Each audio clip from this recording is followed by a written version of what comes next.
میرے محترم دوستو، آج میں آپ حضرات کے سامنے استقامت یعنی کسی چیز پر مضبوطی سے ٹکے رہنا، اس کو استقامت بولتے ہیں۔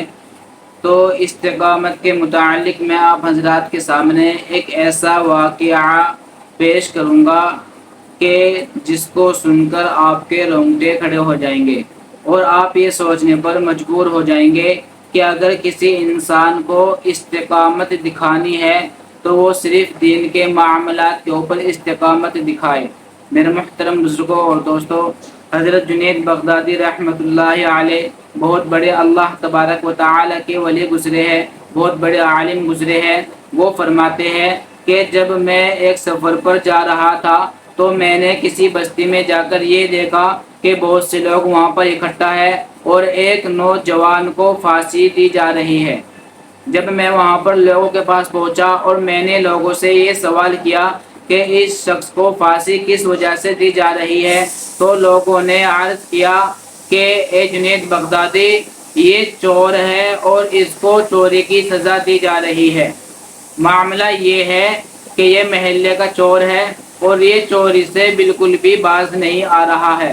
جب اس نے پہلی مرتبہ چوری کرنے کی کوشش کی اور یہ پکڑا گیا تو اس کو سزا دی گئی اور اس کی پیٹھ پر کوڑے لگائے گئے۔ اس کے بعد بھی یہ اپنی حرکت سے باز نہیں آیا۔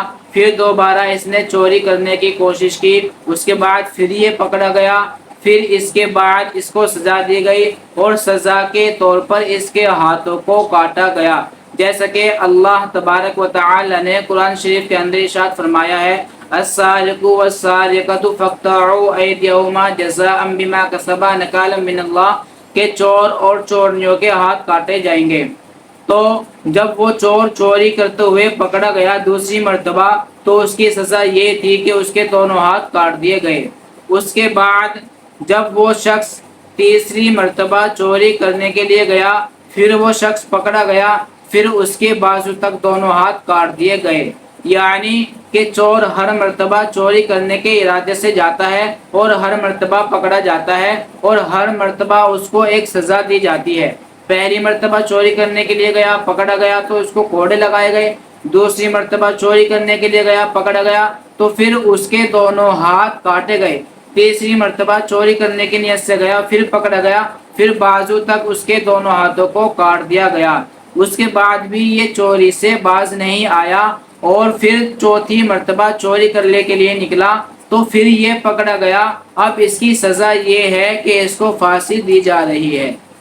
حضرت جنید بغدادی رحمۃ اللہ علیہ نے جب اس شخص کے بارے میں یہ جانکاری لی کہ وہ چور ہے اور چوری سے بالکل بھی باز نہیں آ رہا، تو حضرت نے یہ تمنا ظاہر کری لوگوں کے سامنے کہ بھئی میں اس چور کے پیر کا بوسہ لینا چاہتا ہوں۔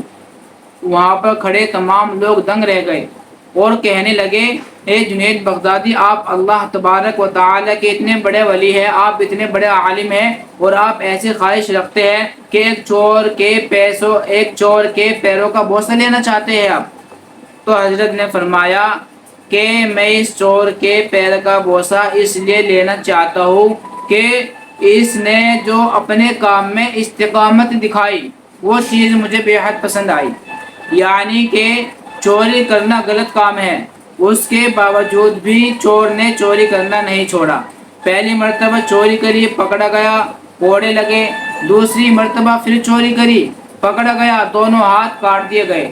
اگر کوئی عام انسان ہوتا تو وہ اس چیز سے باز آ جاتا اور چوری نہ کرتا، لیکن اس کی استقامت چوری پر اتنی مضبوط تھی کہ کوڑے لگنے کے بعد بھی یہ دوبارہ چوری کرنے کے لیے پہنچا، ہاتھ کاٹ دیے گئے۔ پھر تیسری مرتبہ بھی چوری کرنے کے لیے پہنچا، پھر ہاتھ کاٹ دیے گئے۔ اب چوتھی مرتبہ بھی چوری کرنے کے لیے پہنچا، اب اس کو پھانسی دی جا رہی ہے۔ مجھے اتنا یقین ہے کہ اگر اس شخص کو پھانسی نہ دے کر اس کو ایسے ہی چھوڑ دیا جائے پھر بھی یہ چوری سے باز نہیں آئے گا، چونکہ چوری پر اس نے مضبوطی کے ساتھ چوری کو پکڑ رکھا ہے، چوری کے اوپر اس نے استقامت ظاہر کر رکھی ہے۔ تو حضرت نے فرمایا کہ ایک ایمان والے کے لیے استقامت کتنی ضروری ہے اس کے اعمال پر، یہ اس چور سے سیکھنی چاہیے۔ آج مسلمانوں کی حالت یہ ہے کہ کسی بھی نیک کام پر، کسی بھی اللہ کے حکم پر ہماری استقامت نہیں ہے۔ نماز ہے، اللہ تبارک و تعالی کی دن میں 5 مرتبہ نماز ہے، لیکن ہم اپنے گروان کے اندر جا کر دیکھیں کہ ہماری نماز کے اوپر کتنی استقامت ہے، کتنی مضبوطی سے ہم نے نماز کو پڑھ رکھا ہے۔ اگر ظہر پڑھ لی تو عصر مغرب کی چھٹی ہو گئی، عشاء پڑھ لی تو فجر کی چھٹی ہو گئی، یہی ہماری استقامت ہے دین کے معاملات پر۔ اسی طریقے سے اللہ تبارک و تعالی کے جو دوسرے احکامات ہیں، جیسے کہ رمضان کے روزے ہیں، آپ سبھی حضرات کو معلوم ہے کہ اکثر 90% لوگ ایسے نوجوان ہیں جو رمضان کے روزے رکھتے ہی نہیں ہیں۔ تو حضرت پیر کا بوسہ لینا اس لیے چاہ رہے تھے کہ حضرت نے اس کی استقامت کو چوری کے اوپر دیکھا کہ چوری کے اوپر اس نے اپنی مضبوطی بنائے رکھی، ہاتھ کٹ گئے، کوڑے لگ گئے، پھانسی پر چڑھ گیا، لیکن چوری کرنا نہیں چھوڑا۔ یہی حال مسلمانوں کا ہونا چاہیے کہ کیسے بھی حالات آ جائے نماز کی کبھی ناغہ نہیں ہونی چاہیے، کیسے بھی حالات آ جائے رمضان کے روزے کی کبھی ناغہ نہیں ہونی چاہیے، کیسے بھی حالات آ جائے اللہ تبارک و تعالی کے جو دیگر احکامات ہیں ان کے اوپر ہر ایمان والے کی ایسی استقامت ہونی چاہیے کہ اگر جان پر بھی بن آئے اللہ تبارک و تعالی کا حکم نہ ٹوٹے۔